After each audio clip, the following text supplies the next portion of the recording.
मिनासान konnichiwa दाई नाना खा भनेको लेसन 7 को भोक्याबुलरी लिस्ट हामीले हेर्दैछौँ। भोक्याबुलरी लिस्ट हामीले लेसन 7 को मजाले यो एउटा भिडियो हेरिसक्नु भएपछि यसलाई टक्क याद हुने गरी कन्ट हुने गरी मैले तपाईहरुलाई एउटा मेमोराइज हुने गरी चाहिँ भोक्याबुलरीको साथै चित्र र चित्रको साथै तपाईलाई एक्जाम्पल सहित मैले यहाँ तपाईलाई प्रस्तुत गर्न खोजिरहेको छु।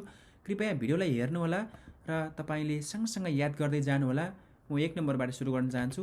1 नम्बरमा रहेको छ किरिमास। किरिमास भनेको कुनै पनि कुरा के गर्नु, काट्नु। कुनै पनि कुरा काट्नुलाई के भन्छ? किरिमास भन्छ।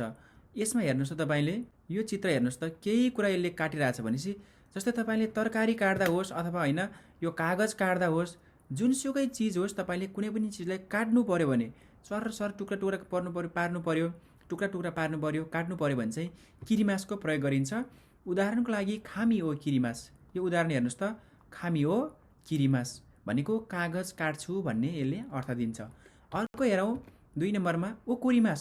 ओकुरिमास भनेको कुनै पनि सामान चाहिँ के गर्नु त? पठाउनु। के गर्नु रे? पठाउनु। ओकुरिमास भनेको कुनै पनि सामान चाहिँ पठाउनु। ततोएब हामीले कुनै सामान चाहिँ अरु कोही साथीलाई पठाउनु छ भने त्यतिखेर ओकुरिमासको प्रयोग गरिन्छ।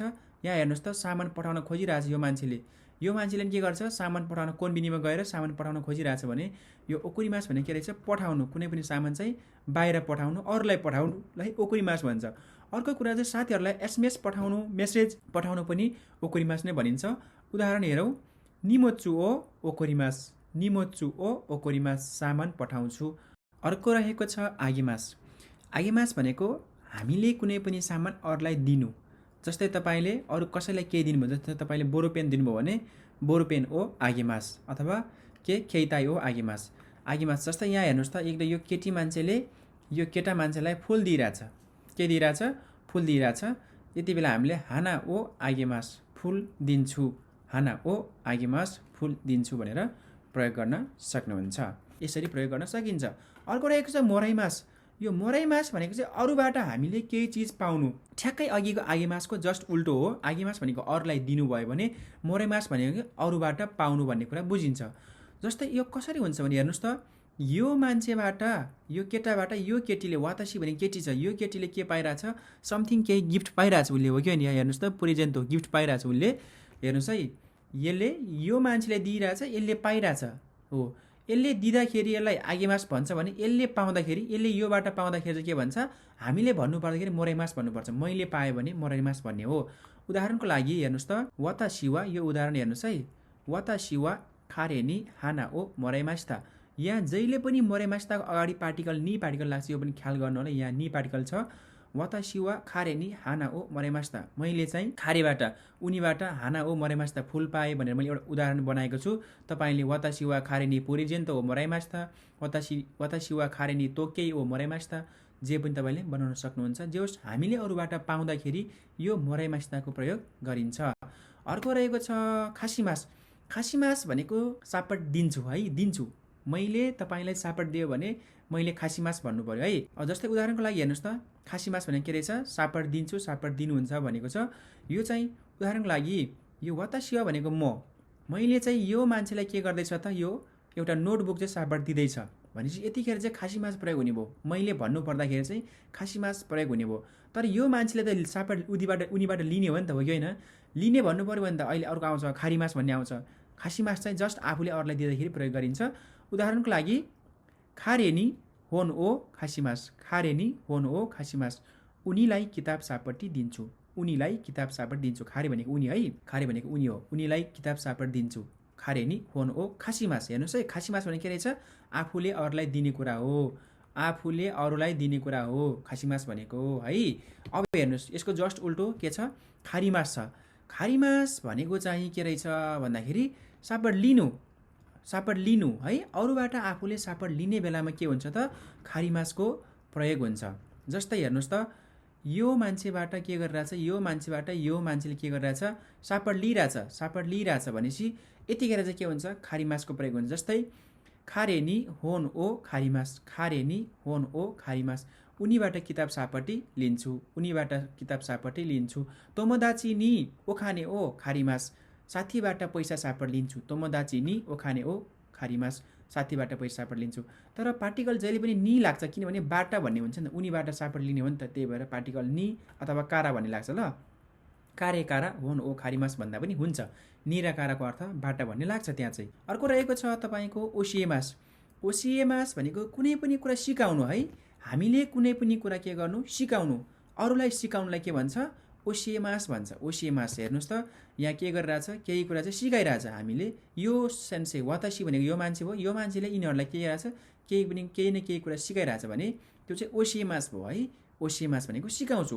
उदाहरणको लागि हेर्नुहोस् त, खारेनी एगो ओ ओसिएमास, खारेनी एगो ओ ओसिएमास, उनीलाई अङ्ग्रेजी भाषा सिकाउँछु, उनीलाई अङ्ग्रेजी भाषा सिकाउँछु। ओसिएमास भने के रहेछ, सिकाउँछु भन्ने हुँदो रहेछ। अर्को रहेको छ नाराइमास, जस्ट ओसिएमासको उल्टो। ओसिएमास भनेको सिकाउँछु हुन्थ्यो भने नाराइमास भनेको के हुन्छ, सिक्छु भन्ने हुन्छ, सिक्छु है। नाराइमास भनेको के हो, सिक्छु। अब अघिको चित्र थियो नि, हेर्नुहोस् त, यहाँ चाहिँ नियोङ्गो सिकाइरहेछ यो मान्छेले, तर यसले चाहिँ के गरिरहेछ, सिकिरहेछ। यो चाहिँ विद्यार्थी हो भने विद्यार्थीले सिकिरहेछ, सेन्सेले सिकाइरहनु भएको छ हो। सिकाउने बेलामा चाहिँ ओसिएमास भन्छ, तर सिक्ने मान्छेले के भन्नु पऱ्यो, सिकिरहेको छु भन्नु पऱ्यो नि त, मैले सिकिरहेको छु भनेपछि हो, त्यतिखेर चाहिँ नाराइमासको प्रयोग हुन्छ। उदाहरणको लागि हेर्नुहोस् त, सेन्सेई कारा निहोङ्गो ओ नाराइमास, सेन्सेई कारा निहोङ्गो ओ नाराइमास, सेन्सेई नि निहोङ्गो नाराइमास भन्दा पनि हुन्छ। ल सरबाट जापानिज भाषा सिक्छु, नाराइमास भने के रहेछ, सिक्छु भन्ने हो। यो पनि तपाईँले बुझ्नु भइसक्यो होला। अर्को रहेको छ तपाईँको देनुवा ओ खाकेमास। फोन गर्छु भन्नलाई देनुवा ओ खाकेमास भन्दा नि हुन्छ, देनुवा ओ सिमास भन्दा नि हुन्छ है। देनुवा ओ खाकेमास भन्दा नि हुन्छ, देनुवा ओ सिमास भन्दा पनि हुन्छ। यहाँ चाहिँ खाकेमास लेखिएको छ। यो खाकेमास चाहिँ दोस्रो ग्रुपको भर्ब हो है। फोन गर्छु, फोन गर्नुहुन्छ भन्ने हुन्छ। यो मान्छे हेर्नुहोस् त, मस्तले हाँसी के गरेछ, गफ दिइरहेछ हो कि होइन। खाकेमास, देनुवा ओ खाकेमास। हेर्नुहोस् त, हाहानी देनुवा ओ खाकेमास, आमालाई फोन गर्छु, आमालाई फोन गर्छु, हाहानी देनुवा ओ खाकेमास। तोमोदाची नि देनुवा ओ खाकेमास, साथीलाई फोन गर्छु। कोही बितो नि देनुवा ओ खाकेमास, गर्लफ्रेन्डलाई फोन गर्छु। यसरी तपाईँले फोन गर्छु भन्ने पनि बनाउन सक्नुहुन्छ। नेक्स्ट रहेको छ तपाईँको ते। यो चाहिँ ते भने के हो त, हात हो साथीहरू है। ते भने के हो त, हात, ह्यान्ड हो। ते भने के हो त, हात हो। हेर्नुहोस् त, हातलाई के भन्दो रहेछ जापानिज भाषामा, ते भनिन्छ है। हेर्नुहोस् त, ते दे आराइमास, ते दे आराइमास, हातले धुन्छु, हातले धुन्छु। यो चाहिँ धुने साधन के हो भन्दाखेरि हातबाट हातको प्रयोग गरेर धुने भएको हुनाले ते दे आराइमास भनेको हातले धुन्छु हुन्छ है। साधनको पछाडि दे पार्टिकल लाग्छ भन्ने कुरा नै हामीले पढिसकेका कुरा हो। सो ते दे आराइमास भनेको हातले धुन्छु भन्ने हुन्छ। नेक्स्ट रहेको छ तपाईँको हाँसी। हाँसी तपाईँले सुन्नु भएको छ है। नेपालमा चाहिँ खासै हाँसी प्रयोग गर्दैन, चपस्टिक हो नि त होइन। हेर्नुहोस् त, यो चपस्टिक हो नि त, नेपालमा त प्रयोग गर्दैन खासै। तर यहाँ चाहिँ म्याक्सिमम् जापानिजहरूले चाहिँ म्याक्सिमम् खानेकुराहरू चाहिँ, प्रायः खानेकुराहरू चाहिँ यो हाँसीद्वारा खाने भएको हुनाले जापानमा चाहिँ हाँसी फेमस छ है। हाँसी दे ताबिमास, हाँसी दे ताबिमास भनेको हाँसीले खान्छु, केले खान्छु, हाँसीले खान्छु, चपस्टिकले खान्छु भन्ने हुन्छ। अर्को रहेको छ तपाईँको हासामी। हासामी भने के हो त, कपाल काट्न प्रयोग हुने कुरा अथवा केही पनि कागज काट्न प्रयोग हुने कुरा है। हासामी भने के हो त, हासामी। हासामी भने के हो त, कैँची। कैँचीलाई के भन्दो रहेछ, हासामी भन्दो रहेछ है। हासामी भने के रहेछ, कैँची। हेर्नुहोस् त, कैँचीलाई के भन्दो रहेछ, हासामी भन्दो रहेछ। अब हासामीको इक्जाम्पल हेर्नुहोस् त, हासामी दे खामी ओ किरिमास, हासामी दे खामी ओ किरिमास, कैँचीले कागज काट्छु, हासामी दे खामी ओ किरिमास, कैँचीले कागज काट्छु। नेक्स्ट रहेको छ तपाईँको होच्चिकिसु। तपाईँले सबैले प्रयोग गर्नुभएको छ है। होच्चिकिसु भनेको के हो त, हेर्नुहोस् त, इ टक्क टक टक्क। ल हेर्नुहोस् त, होच्चिकिसु भनेको के रहेछ, स्ट्याप्लर। स्ट्याप्लरलाई के भन्दो रहेछ, होच्चिकिसु भन्दो रहेछ। यो होच्चिकिसुको इक्जाम्पल हेर्नु होला, कोरेवा होच्चिकिसु देश, यो स्ट्याप्लर हो भन्ने कुरा तपाईँले बुझ्नुहुन्छ। अथवा यो होच्चिकिसु के को लागि प्रयोग गरिन्छ भन्दाखेरि खामी ओ तोजिरु नोनी चुखाइमास, खामी ओ तोजिरु नोनी चुखाइमास भनेको कागजहरूलाई दुईटालाई ल्याप्प गरेर बन्द गर्न के गरिन्छ, प्रयोग गरिन्छ। दुईटा कागजलाई ट्याप ट्याप टाँस्न के गरिन्छ, प्रयोग गरिन्छ। त्यसलाई चाहिँ निहोङ्गोमा तोजिरु भन्छ है। कागज दुईटालाई सँगै राखेर स्ट्याप्लर टक्क लाउनलाई तोजिरु भन्छ है त। त्यही भएर खामी हो तोजिरु नोनी चुखाइमास भन्न सक्नुहुन्छ है, होच्चिकिसु। अर्को रहेको छ केसिगोमु। यो पनि सबैले प्रयोग गर्ने कुरा हो। केसिगोमु भने के रहेछ, इरेजर अथवा मेट्ने कुरा। इरेजर मेट्ने कुरालाई के भन्छ, केसिगोमु भन्छ। चित्रमा सर्लकै आइहाल्यो, तपाईँले चिन्नुहुन्छ। केसिगोमु भने के हो त, मेट्ने कुरा भयो। हाई केसिगोमु दे केसिमास, केसिगोमु दे केसिमास, इरेजरले मेट्छु भन्ने भयो है। अर्को रहेको छ खामी। खामी भने के हो त, कागज भन्ने भइहाल्यो, तपाईँलाई यो आउँछ। खामी भने के हो त, कागज। कागजलाई के भन्दो रहेछ, खामी भन्दो रहेछ है। यहाँ हेर्नुहोस् त, सेतो कागज छ हो कि होइन, त्यही भएर सिरोई खामी भने के हो त, सेतो कागज, सिरोही भने के हो त सेतो कागज। सेतो कागज के हुन्छ प्राय धेरै प्रयोग हुन्छ नि है। सिरोही खामी वा योको चुकाइमास, सिराई खामी वा योको चुकाइमास, सेतो कागज धेरै प्रयोग गरिन्छ, सेतो कागज धेरै प्रयोग गरिन्छ, सिरोही खामी धेरै प्रयोग गरिन्छ है। खै भने के रहेछ कागज रहेछ। अर्को रहेको छ तपाईँको हाना। हाना भने के हो त हेर्नुहोस् त फुल, फुललाई के भन्दो रहेछ हाना भन्दो रहेछ। हेर्नुहोस् त फुललाई के भन्दो रहेछ हाना भन्दो रहेछ। यो चाहिँ के हो त हाना हो है। फुल चाहिँ हाना हो, तर फुलको नाम फरक फरक हुन्छ, तर फुल मात्रै भन्नु पर्यो भने चाहिँ हाना भनिन्छ है।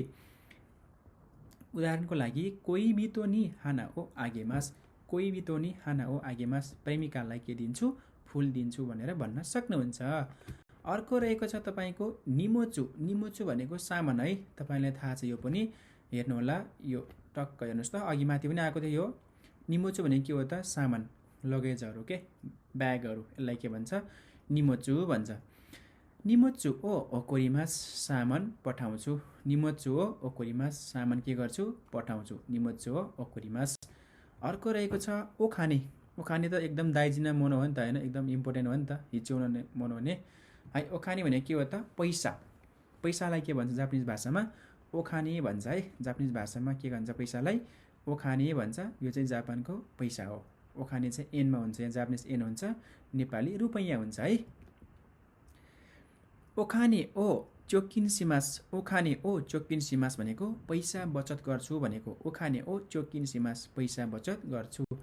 अर्को रहेको छ किप्पु। हेर्नुहोस् त किप्पु भने के रहेछ टिकट। तपाईँले यहाँ देखिसक्नु भएको छ किप्पु भने के रहेछ टिकट। टिकटलाई के भन्छ जापानिज भाषामा किप्पु भनिन्छ।